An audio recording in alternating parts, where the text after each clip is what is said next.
Assalamualaikum warahmatullahi wabarakatuh. Para pemirsa, salah satu aspek dari ajaran Islam itu adalah pengaturan uang sedekah, pengaturan wakaf, dan pengaturan tentang zakat dan infak.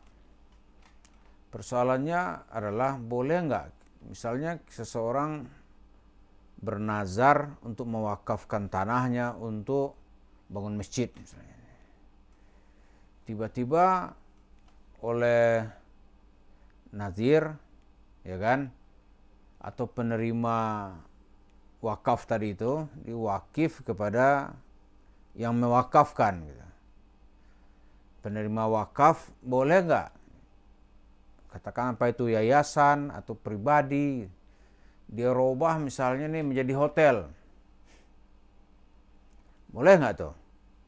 Atau misalnya dirubah misalnya menjadi usaha hiburan, atau dirubah menjadi restoran misalnya, atau warung, boleh nggak? Hampir ittifak itu. Dalam undang-undang wakaf kita itu nggak boleh. Kecuali ada persetujuan dari yang berwakaf atau ahli warisnya. Karena peruntukan itu sangat penting. Nah sekarang oleh Yusuf Mansur, dia nggak peduli. Ini dia proposalnya ke masyarakat itu pasti itu untuk membangun rumah tahfiz, itu kan? Rumah tahfiz Quran atau ma'had tempat orang-orang bisa menghafal Al-Quran. Dengan begitu terjadi orang-orang rela gitu, mengeluarkan uangnya atau mewakafkan tanahnya atau mengasih duit untuk ikut berpartisipasi supaya dia ikut berjasa membangun rumah tahfiz. Nah, sekarang ya kita bicara ini tentu bukan asal bicara loh ya. Misalnya nih ya, itu para netizen silahkan dilihat tuh di depan UIN Ciputat. UIN Syarif Hidayatullah Jakarta. Itu di sana tuh ada warung steak and shake. Ya. Dulu itu pelangnya besar itu. Di sini akan dibangun rumah tahfiz Quran atau tempat orang-orang mau menghafal Al-Quran. Logiknya ada. Kenapa? Karena kan banyak tuh mahasiswa UIN itu kan ada kesempatan dia untuk mendaftarkan diri untuk menghafal Al-Quran. Ada logiknya. Tapi kemudian karena mungkin nggak ada orang mempersoalkannya, itu dijadikan sebagai warung steak and shake. Silahkan dicek sekarang tuh ada itu. Nah, dari warung steak and shake ini kita yakinlah dia membeli dulu tuh pastilah uangnya ini uang sedekah atau uang tabung tanah atau mungkin juga nanti uang-uang yang dikumpulkan yang jelas peruntukannya untuk kepentingan agama. Dan saya nggak yakin itu, ini kita membangun warung steak and shake, kumpulin duit beli tanahnya gitu. Nggak yakin itu ada yang mau. Jadi ada mengkelabui suasana gitu. Orang-orang dimanipulasi sedemikian rupa sehingga dia mengeluarkan duitnya ya berapapun gitu ya. Nggak boleh dong, karena orang kadang-kadang kan nggak tega gitu, mau menggugat begini-beginian ini.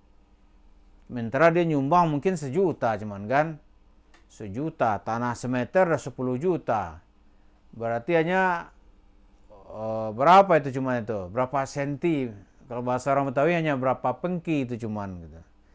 Tapi di hatinya dulu gua nyumbang ini untuk rumah tahfiz bukan untuk warung gitu. Nah ini di sini tidak boleh itu seseorang menjual agama lalu memanipulasi jiwa pemurah masyarakat dengan emosi agama gitu. Itu nggak boleh. Dalam undang-undang perwakafan kita juga tidak boleh. Nah, Sumanso merasa apa yang dia dapatkan ini ya dari dari masjid-masjid dulu, atau dia peras ini keringat TKW, nggak peduli dia. Lalu dia merasa tuh uang dia sendiri. Nah, untuk mengelabui dikit-dikit, dia bikinlah pelang modal dikit gitu. Nah, ini akan dibangun dibangun rumah tahfiz Quran. Setelah bertahun-tahun, 2 atau 3 tahun, orang udah lupa. Maka kita kan umumnya pelupa. Nah, di sini baru nanti apa sesungguhnya yang ada dalam pikiran dan otak Yusuf Mansur, itu yang dilakukan. Jadi cerita tahfiz, rumah tahfiz itu tuh bagaimana mengajukan proposal kepada jamaah, kepada masyarakat, kepada umat, kita kenal gitu kan.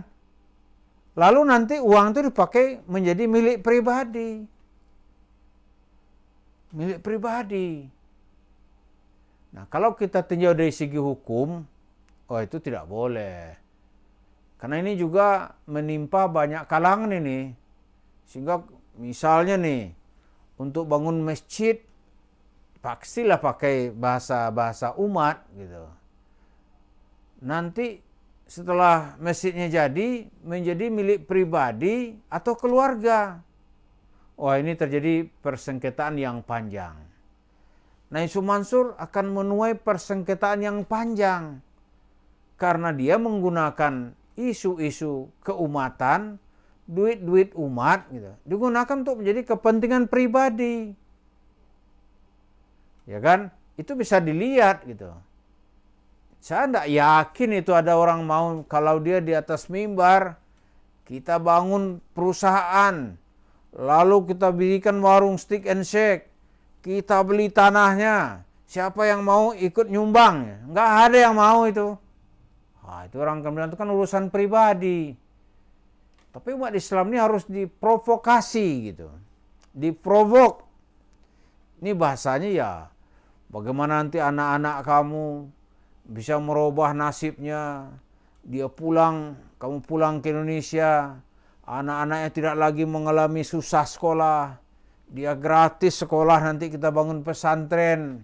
Dia bisa menghafal Al-Quran. Kan itu bahasanya.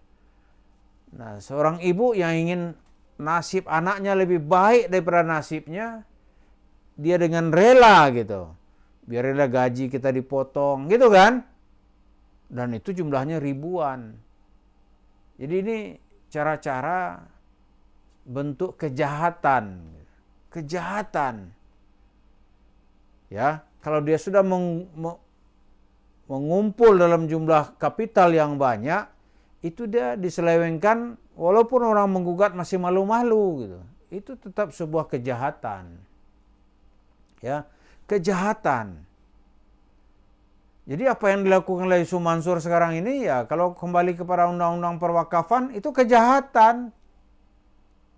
Walaupun ya dia kan bilang siapa yang gugat, nggak ada yang gugat, orang juga nggak mau gugat. Memang orang belum menggugat. Tapi kejahatan itu walaupun kecil kan tetap sebuah kejahatan. Dikumpulkan berkarung-karung uang, ya kan? Lalu diambil untuk kepemilikan pribadi.